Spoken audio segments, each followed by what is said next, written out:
Коли, на вашу думку, починається війна? Більшість людей одразу називає якусь конкретну дату. Для прикладу, 1 вересня 1939 року. Всі ми з вами знаємо початок Другої світової війни.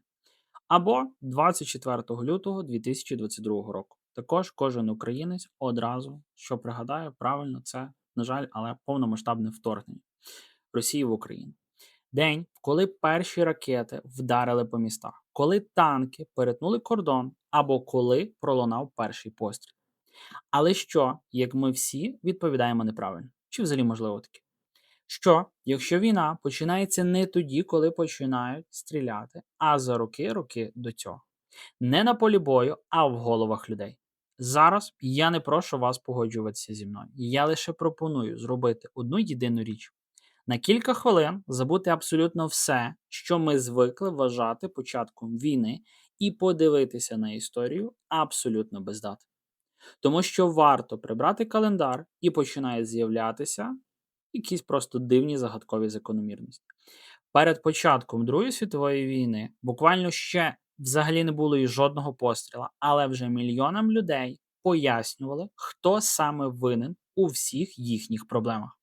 Перед геноцидом у Руанді ще не було масових вбивств, але по радіо людей уже роками називали тарганами. Перед війною в колишній Югославії ще не падали снаряди, але сусідів уже переконували, що вони більше не сусіди, а загроза один для одного. Перед повномасштабним вторгненням Росії в Україну теж не все почалося, власне кажучи, в одну ніч. Йому передавали роки пропаганди, політичних заяв, інформаційної війни та поступового формування образу ворога, власне, вигляді українців. На перший погляд здається, що це просто якісь абсолютно різні історії. Різні країни, різні культури, просто колосально різні епохи. Але що більше я занурювався в історію цих конфліктів, то сильніше мене переслідувало, власне, одне таке певне невелике відчуття. Всі вони ніби були написані просто за одним єдиним сценарієм. І якщо це справді так, виникає набагато важливіше запитання. Чи можемо ми зрозуміти, що війна вже почалася ще до того, як пролунає перший постріл? Саме це ми й перевіримо сьогодні. Не на якихось там певних припущеннях і не на моїх чи ваших, можливо, емоціях, а на конкретних і чітких прикладах найбільших воєн і конфліктів в сучасній історії. І якщо наприкінці даного відео ви дійдете висновку, що я помилявся, чудово. Але якщо ні, то швидше за все ви більше ніколи не будете дивитися на початок будь-якої війни так, як ви дивилися раніше. Підписуйтесь на канал Контури історії, щоб не пропустити нові випуски. Найцікавіше, що ми майже ніколи не ставимо під сумнів дату початку війни. Вона є в підручниках, енциклопедіях, документальних фільмах. Ми просто звикли, що в кожного великого конфлікту є конкретний день, із якого це все колись почалося. Але проблема в тому, що ця дата майже завжди позначає момент, коли війна стала просто видимою, а не момент, коли вона насправді почалася. Уявіть собі звичайну пожежу. Коли пожежник приїжджає на виклик, він бачить перед собою будинок, охоплений полум'ям. Але жоден професіонал не скаже вам, що пожежа почалася саме в ту саму секунду, коли вогонь вирвався з вікон. Вона почалася значно раніше, у той самий момент, коли сталося коротке замикання, коли загорілася проводка, коли полум'я ще повільно поширювалося всередині стін, і його абсолютно ніхто не помічав. Те, зокрема, що бачать люди, це вже фінал процесу, а не його початок. І з війнами відбувається майже те саме. Ми запам'ятовуємо перший постріл, першу ракету або перетин кордону, тому що саме в цей момент конфлікт більше, вже ніяким чином неможливо ігнорувати. Ми його просто наяву вже з вами бачимо. Але до цього рішення про війну вже визріло, суспільство вже змінилося, а мільйони людей вже були підготовлені до того, що насильство стане просто прийнятним способом вирішення тих чи інакших проблем. Саме тому історики часто сперечаються про дати, але значно рідше сперечаються про процеси. Хоча саме процеси пояснюють все набагато більше. Чому одні країни десятиліттями живуть із територіальними суперечками і не починають воювати між собою, а інші доходять до масштабних конфліктів? Чому в одних суспільствах агресивна риторика швидко зникає, а в інших поступово стає нормою? І чому одні й ті самі механізми ми знову і знову бачимо просто в абсолютно різних куточках нашої планети? Щоб відповісти на ці запитання, недостатньо дивитися на день, коли саме почали стріляти. Потрібно зробити крок назад і подивитися, що відбувалося за рік, за 5 років, а інколи й за десятиліття до цього. Саме там і починає з'являтися певні закономірності, яких ми просто не помічаємо, коли дивимося лише на дату в календарі. І найкраще це видно на прикладі Другої світової війни. Майже кожна людина назве 1 вересня 1939 року датою її початку. Формально це абсолютно правильно. Саме 1 вересня німецькі війська вторглись в Польщу. Це справді так було, це історичний факт. Але якщо поставити інше запитання, чи стало це рішення, для когось несподіване, відповідь уже буде зовсім кардинально інша. Щоб зрозуміти чому, нам доведеться повернутися на кілька років назад. Саме там стає видно, що війна почалася значно раніше, ніж ми звикли з вами думати. Чи справді рішення про початок саме цієї війни приймалося вранці 1 вересня? Очевидно, що ні. До цього дня були роки подій, без яких вторгнення в Польщу, зокрема, просто не відбулося. Ще у 1933 році Адольф Гітлер приходить до влади. Потім Німеччина виходить із Ліги Націй, далі починається масштабне переозброєння країни всупереч Версальському договору. У 1936 році німецькі війська входять до Рейнської демілітаризованої зони. Через 2 роки відбувається аншлюз Австрії, потім Судетська область, а згодом окупація всієї Чехословаччини. Якщо подивитися на ці події окремо, кожна з них здається просто лише якоюсь черговою політичною кризою. Але якщо поставити їх у єдину хронологічну, так би мовити, лінію в хронологічному порядку, стає для всіх очевидно, що війна не почалася раптово. Вона складалася з десятків рішень, які приймали, зокрема, і самим Гітлером, які роками наближали момент, коли перший постріл став лише просто питанням часу. І саме тут виникає цікаве питання, чи є Друга світова винятком? Якщо відкрити історію інших великих конфліктів, відповідь буде майже однаковою. Перед геноцидом у Руанді ще не було масових вбивств, але протягом тривалого часу медіа систематично формували ненависть до Тутсі, називаючи їх тарганами та переконуючи суспільство, що вони становлять для них смертельну небезпеку. Коли почалося насильство, психологічний ґрунт для нього вже був, власне, підготовлений раніше. Перед війнами в колишній Югославії ще не гриміли вибухи, але політики дедалі частіше говорили мовою етнічного протистояння. Людей переконували, що вони більше не можуть жити разом, що кожна громада повинна захищатися від іншої. Саме ця зміна мислення почалася задовго до перших бойових дій. Радянський Союз десятиліттями вибудовував картину свого світу, у якій держава нібито постійно перебувала в оточенні ворогів. Це не означало, що війна починалася щодня, але суспільство роками просто жило в атмосфері, де мілітаризація, гонка озброєнь і готовність до нового конфлікту сприймалися просто як звичайний буденний та природній стан речей. Навіть вторгнення США до Іраку у 2003 році не виникло за одну ніч. Йому передували місяці політичних заяв, виступів у міжнародних організаціях і переконання суспільства, що режим Саддама Хусейна володіє зброєю масового ураження та становить просто безпосередню загрозу як для США, так і, власне, для всього світу. Уже буквально після початку війни ці запаси так і не були знайдені, але рішення до того самого моменту вже стало незворотним. І нарешті Україна. Якщо дивитися лише на 24 лютого 2022 року, складається враження, що війна прийшла раптово. В одну ніч напали.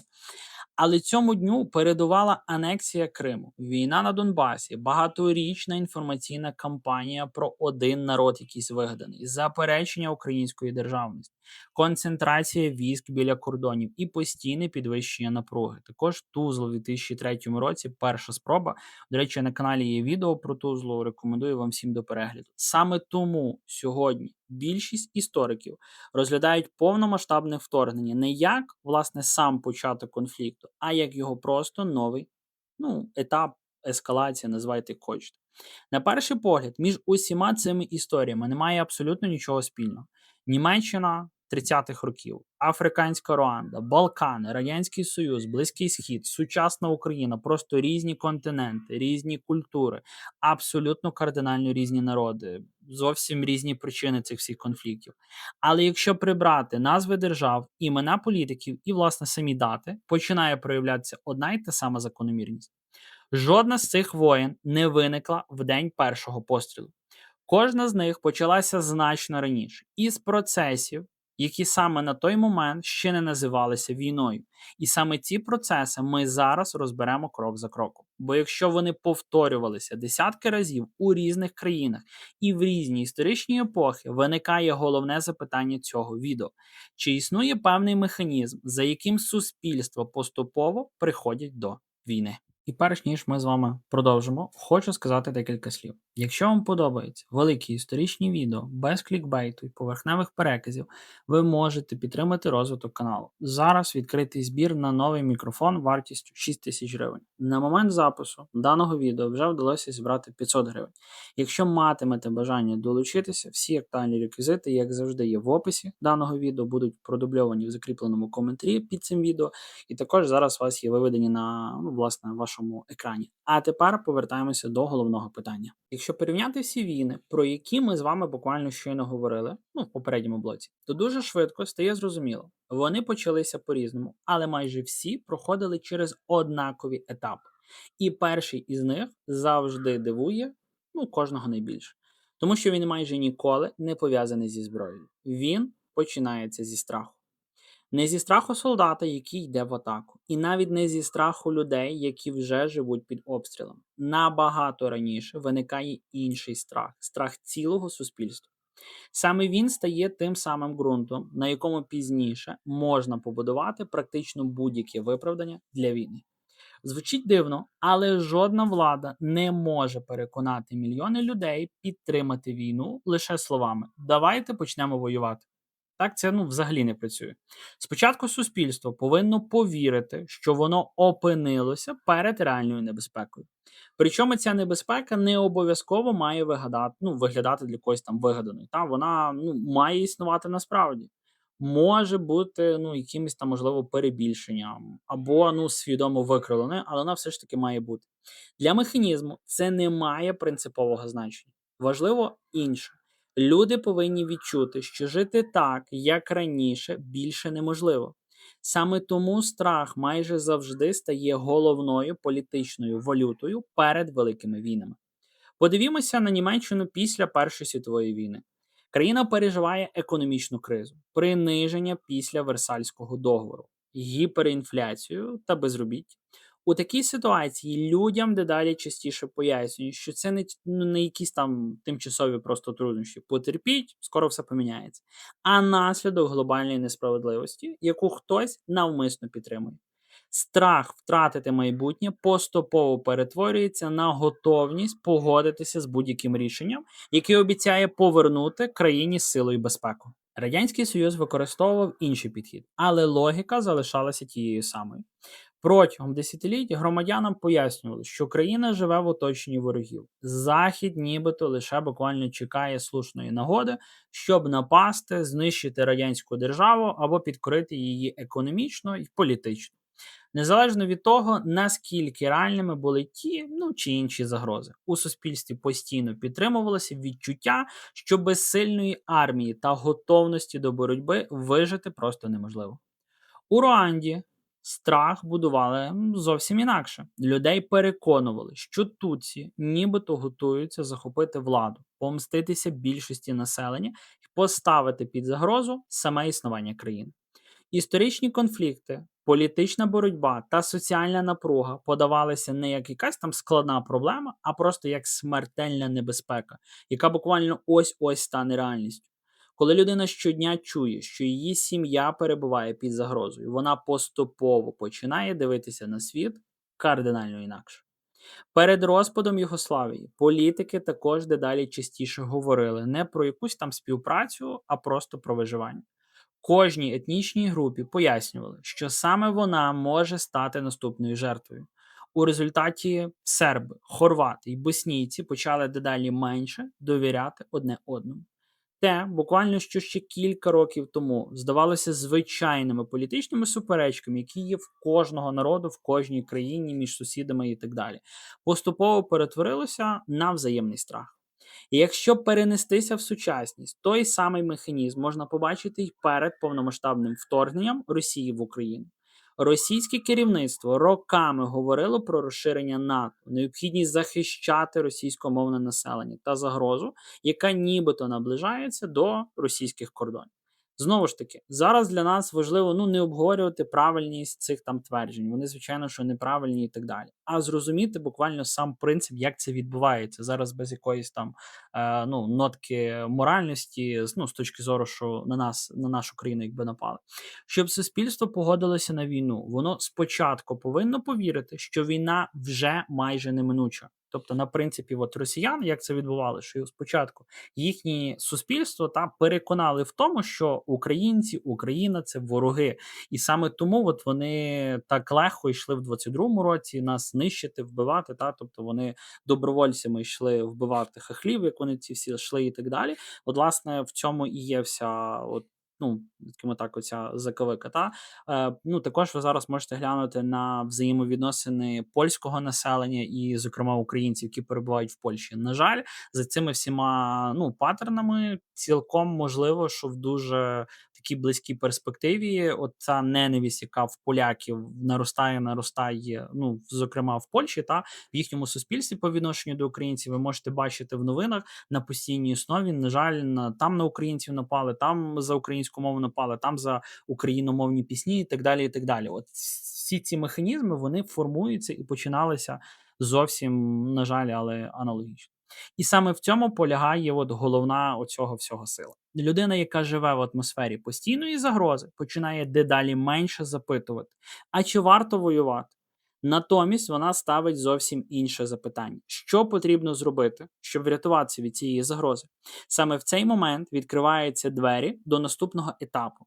Адже якщо небезпека вже здається реальною, суспільству залишається лише пояснити, хто саме її створив. Страх має одну певну особливість, про яку дуже часто забувають. Людина не може довго жити у відчутті постійної небезпеки, не намагаючись знайти її джерело.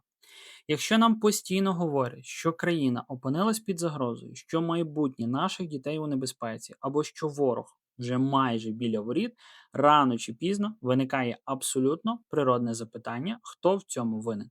Саме в цей момент і починається наступний етап. Суспільству дають просту відповідь. Причому настільки просту, що вона легко витісняє будь-які складні пояснення. З'являється конкретний ворог. І тут важливо провести одну межу. Ворог і противник – це не одне й те саме. У міжнародній політиці держави можуть конфліктувати одна між одною, сперечатися через території, економіку чи ресурси. Це нормальна частина історії. Але противник стає ворогом лише тоді, коли йому починають приписувати відповідальність абсолютно за все, що відбувається всередині країни. Саме тоді складні проблеми перестають бути складними. Економічна криза – винен ворог. Політична нестабільність – винен ворог. Погіршення рівня життя – звичайно, що знову винен ворог. Людський мозок любить прості пояснення. Набагато легше повірити, що всі проблеми має одне єдине джерело, ніж прийняти, що реальність набагато складніша і майже ніколи немає одного винного. Саме тому цей механізм настільки є ефективний. Подивімося знову на Німеччину 1930-х років. Країна переживала наслідки Першої світової війни, гіперінфляцію, безробіття та політичну кризу, як ми це з вами все це згадували. Причин було цьому всьому дуже і дуже багато, і вони накопичувалися просто роками. Але значній частині суспільства запропонували інше пояснення. Всі ці проблеми нібито виникли через конкретних людей, які заважають просто Німеччині повернути свою колишню велич.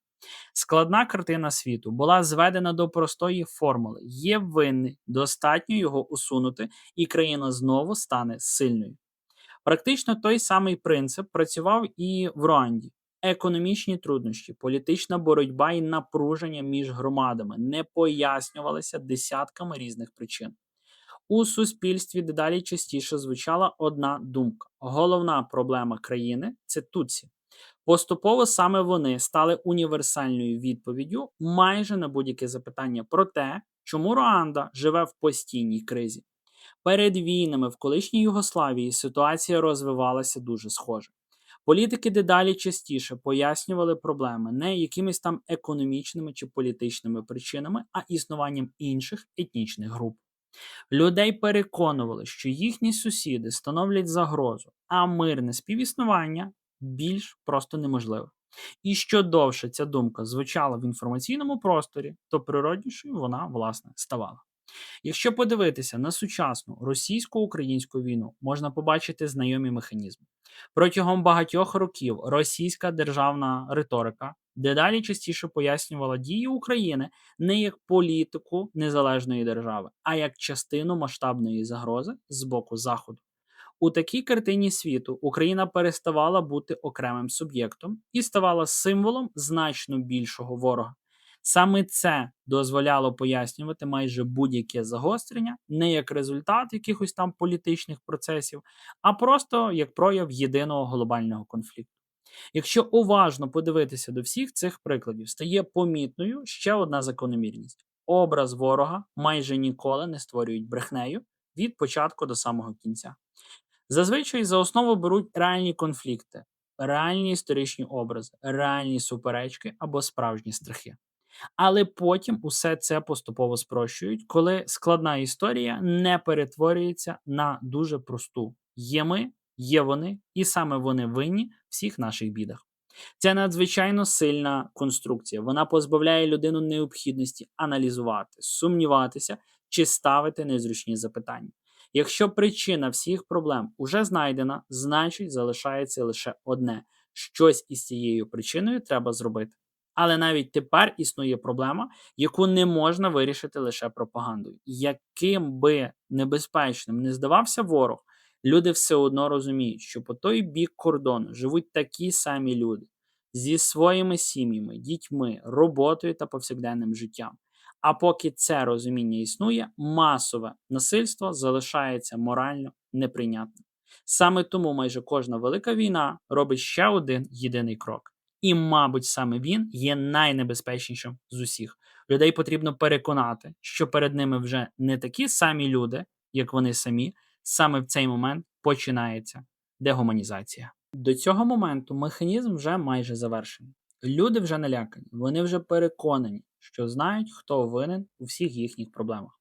Сусід, хтось зовсім інакше, але не тільки вони. Але навіть цього є ще досі недостатньо. Тому що є одна річ, яка все ще заважає почати війну. Людське співчуття. Так, навіть у росіян воно до певного етапу ще з ними було.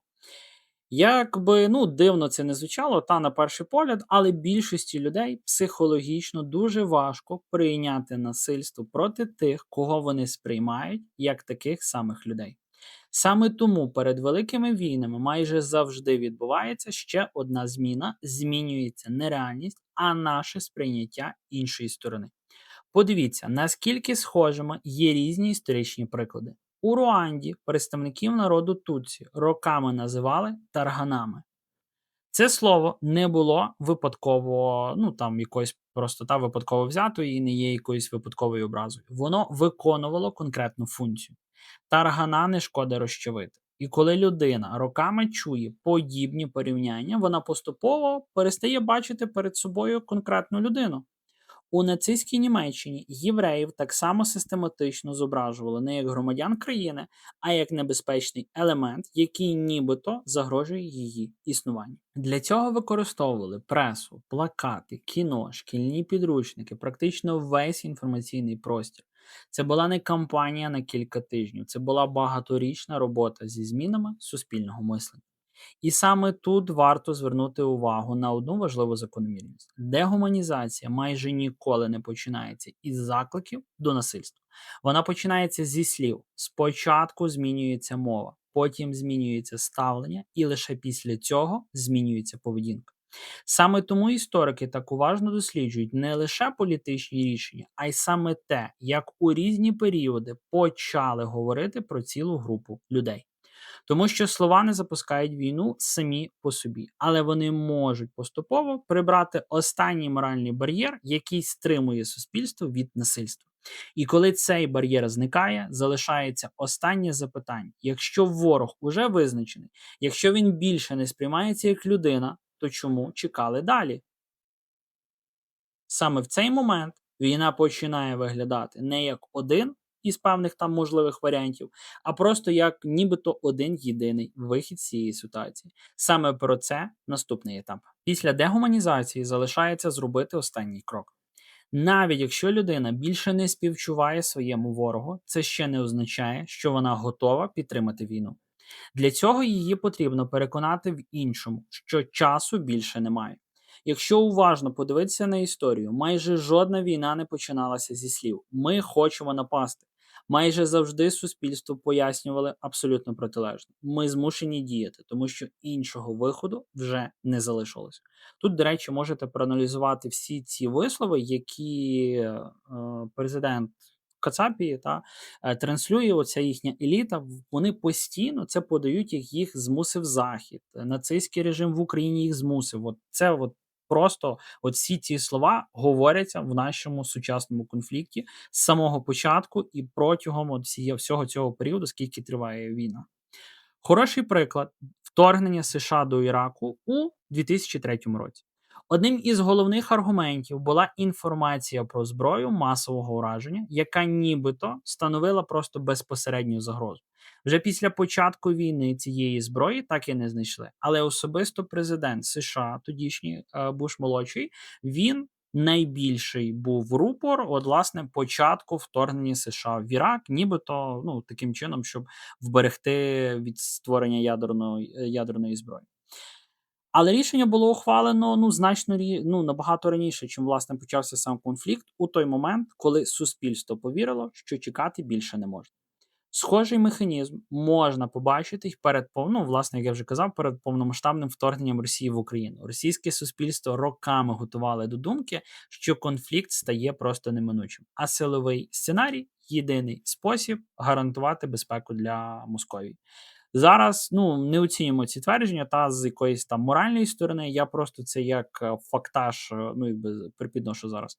Ми лише бачимо знайомий механізм. Коли людям здається, що всі інші варіанти вже вичерпані, війна починає сприйматися не як вибір, а як вимушене рішення.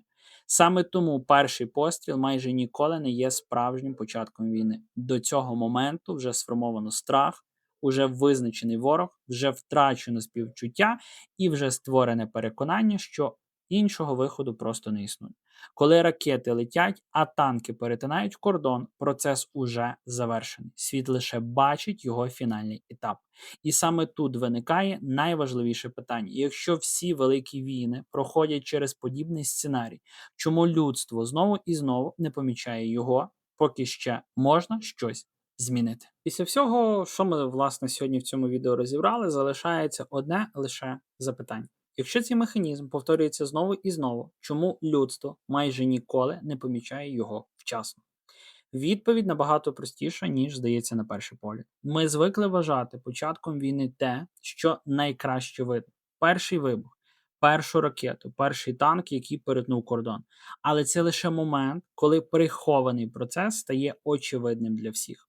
Справжня проблема в тому, що жоден із попередніх етапів не виглядає як початок війни. Страх здається звичайною політикою, пошук винного звичайною риторикою, дегуманізація просто ну, якимись там різкими словами, а розмови про неминучість черговими заявами політиків.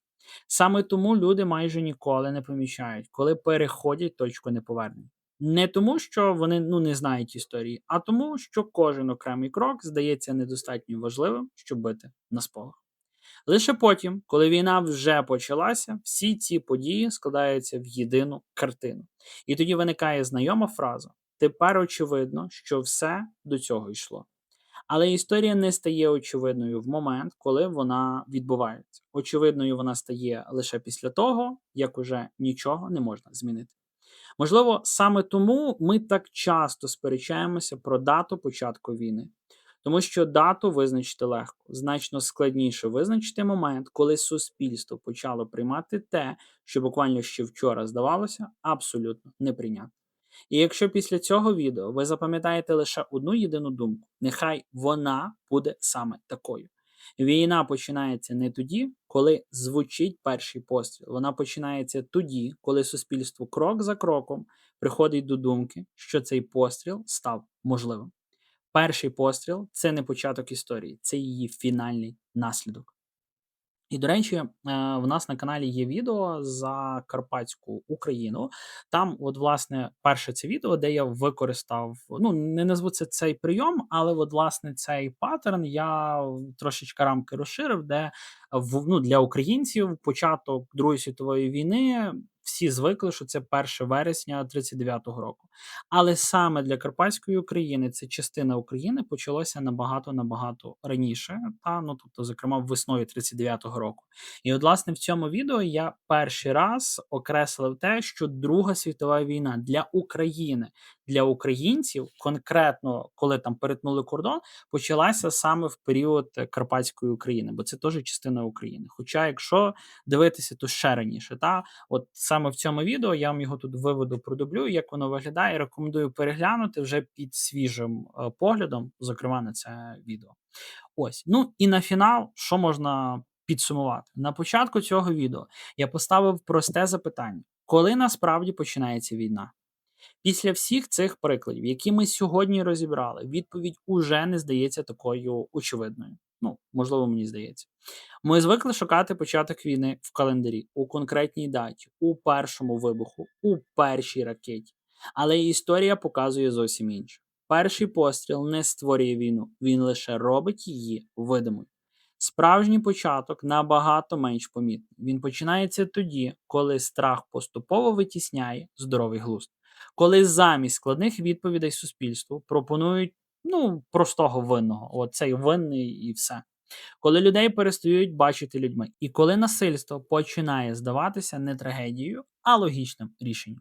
Саме тому історію потрібно вивчати не для того, щоб запам'ятати якісь там дати. Дати потрібні архівам. Нам потрібне розуміння процесів. Бо якщо ми бачимо лише момент, коли вже летять ракети, ми завжди вже запізнюємося, бо вони вже летять і вони впадуть там за пару хвилин, вже мало що зміниш конкретно в цей момент, окрім відбивати цю агресію. Можливо, найважливіший урок всіх великих війн полягає саме в цьому. Найнебезпечніші речі відбуваються не тоді, коли їх уже бачить весь світ. Найнебезпечніші речі відбуваються тоді, коли вони ще здаються звичайними. Якщо це відео змусило вас хоча б, можливо, на хвилину якось по-інакшому подивитися на історію, значить воно було знято, зокрема, недаремно. Напишіть у коментарях, що ви вважаєте справжнім початком війни. Це питання значно складніше, ніж здається, на перший погляд. І мені справді цікаво прочитати вашу думку. Долучайтеся до фінансової підтримки каналу. Нагадую за наш збір на мікрофон. Справді дуже і дуже зараз потрібно, зокрема, нам придбати нормальний мікрофон, бо воно все в дуже таких кустарних варіантах знімається. І мені хочеться, щоб якість звуку, зокрема, вона була краще. Дякую, що додивилися до кінця. Побачимося в наступному відео. Бережіть себе і слава Україні! Підписуйтесь на канал Контури історії, щоб не пропустити нові випуски.